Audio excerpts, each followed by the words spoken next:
the centerpiece of McCain's economic policy, without question, is his, tax cuts. He once opposed George Bush's tax cuts. He now supports making them permanent, with the exception of the estate tax, which he would tax estates at only above $10 million per couple at a 15% rate. So a very low estate tax, make the rest of the Bush tax cuts permanent. What's rather stunning about Senator McCain's proposals, and I don't think has been fully grasped, is their magnitude and the magnitude of the tax relief that is devoted solely to people at the very top. You know, in every presidential campaign, you'll see the candidates try to accuse the other ones of changing positions. Normally, this is often a bit of a gotcha game. But this, what you're seeing here, is definitely the mother of all flip-flops. And the reason I say it's the mother of all flip-flops is the following.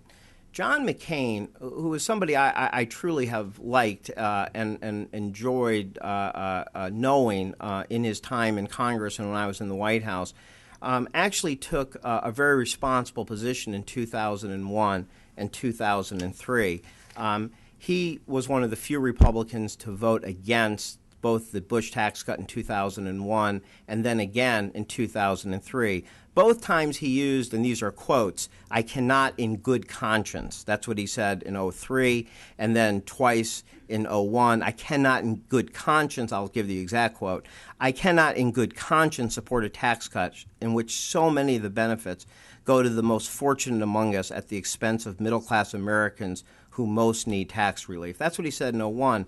In 03, he said, "I cannot in good," this is again a quote, "I cannot in good conscience vote to favor a tax cut irrespective of their size or to which segment of the population they are targeted, nor can I support any spending increases that are not related to improving our nation's defense from the obvious and serious threats facing us today." On the three criteria where presidents intervene in the economy, countercyclical policy, redistribution, he's got it backwards, and regulation, I fear we're looking at more of the same, and more of the same got us to where we are, and where we are ain't good.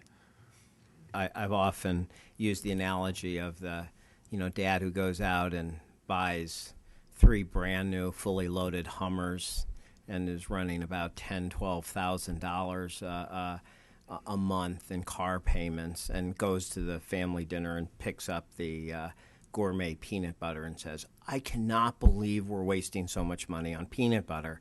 And he may have a good point. Maybe, Crunchy Skippy's okay, it would be just fine, but it really doesn't go to what is the nature of the financial problem. So, when John McCain rails against earmarks, I don't have any objection to that at all. I'm supportive of much of what he has said in those areas. But when you look, even in the most ambitious kind of proposals, and I think it's okay for a president to be ambitious about what they want to do, you're talking $17, $18, $19 billion a year. Now, you're doing that while you're adding an additional $300 billion a year for just people who are well off. It is just reducing your peanut butter while you're adding Hummers.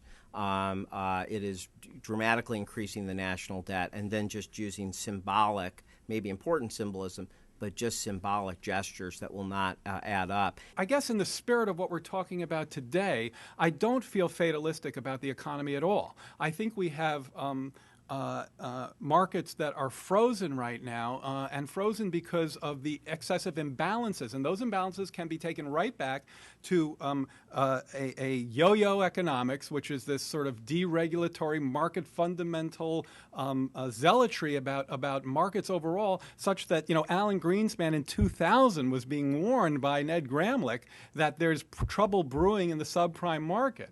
And in 2007, Gramlich finally published the book. But Greenspan says in his memoirs, yes, I understood the concern, but essentially he didn't use these words. My ideology is such that home ownership is so important to a capitalist economy, I was just going to let it happen, and I figured it would work itself out.